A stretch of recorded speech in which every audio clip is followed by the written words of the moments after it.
देश के संगठित अपराध की दुनिया में एक नया ट्रेंड तेजी से उभर रहा है। गैंगस्टर नेटवर्क में महिलाओं की सक्रिय भूमिका। कुख्यात गैंगस्टर लॉरेंस बिश्नोई के नेटवर्क से जुड़ी हालिया गिरफ्तारी ने इसी बदलते चेहरे को फिर से सामने ला दिया है। दिल्ली पुलिस की स्पेशल सेल ने एक बड़े ऑपरेशन में गैंग से जुड़े बताए जा रहे मुख्य शूटर बॉबी कबूतर उर्फ महफूज और उसकी करीबी सहयोगी खुशनुमा अंसारी उर्फ नेहा को गिरफ्तार किया है। कौन है ये नेहा? आपको बताते हैं कि आखिर खुशनुमा अंसारी का दूसरा क्या नाम है। खुशनुमा को नेहा नहीं बल्कि कथित तौर पर गैंग के अंदर मैडम जहर के नाम से जाना जाता है।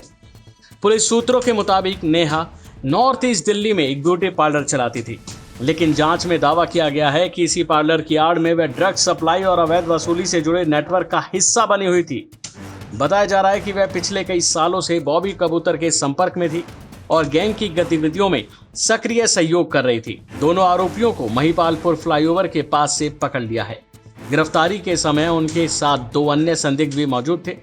पुलिस का कहना है कि ये कार्रवाई लंबे समय से चल रही निगरानी और खुफिया इनपुट के आधार पर की गई है। जांच एजेंसियों का दावा है कि नेहा सिर्फ एक सहयोगी नहीं थी, बल्कि वह गैंग के ऑपरेशनल सिस्टम की अहम कड़ी भी थी।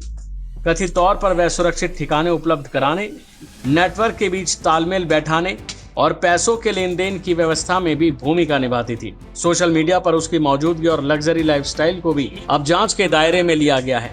सोशल मीडिया पर अब नेहा यानी कि लेडी जहर की तस्वीरें वायरल हो रही हैं। इस मामले में एक और बड़ा पहलू सामने आया है कि पंजाबी सिंगर सिद्धू मूसेवाला कांड से जुड़ा कथित कनेक्शन। पुलिस के मुताबिक बॉबी कबूतर पर आरोप है कि उसने मूसेवाला कांड से पहले उनकी गतिविधियों की रेकी की थी।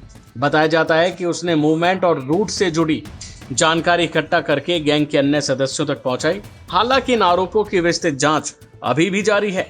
सूत्र ये भी दावा करते हैं कि बॉबी के तार अंतर्राष्ट्रीय हथियार तस्करी नेटवर्क से जुड़े हो सकते हैं। जांच में पाकिस्तान समर्थित ISI एजेंट सलीम उर्फ सलीम पिस्टल का नाम भी सामने आया, जिस पर नेपाल सीमा के रास्ते हथियारों की सप्लाई का आरोप है। इन कड़ियों की पुष्टि के लिए केंद्रीय जांच एजेंसी अभी सक्रिय हो सकती हैं। अब गौर करने वाली बात यह है कि इस नेटवर्क में महिलाओं की भागीदारी अब अपवाद नहीं रह गई। इससे पहले भी गैंग से जुड़ी कुछ महिलाओं को गिरफ्तार किया जा चुका है।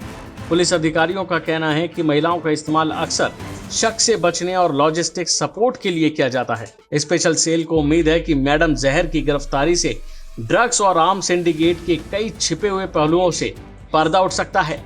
फिलहाल दोनों मुख्य आरोपियों से गहन पूछताछ की जा रही है और आने वाले दिनों में और भी ज्यादा गिरफ्तारियों की संभावनाओं से इनकार नहीं किया जा सकता। संगठित अपराध की ये बदलती तस्वीर कानून व्यवस्था के लिए नई चुनौती पेश कर रही है। अभी के लिए फिलहाल इतना ही। बाकी अपडेट के लिए बने रहिए भारत एक्सप्रेस के साथ।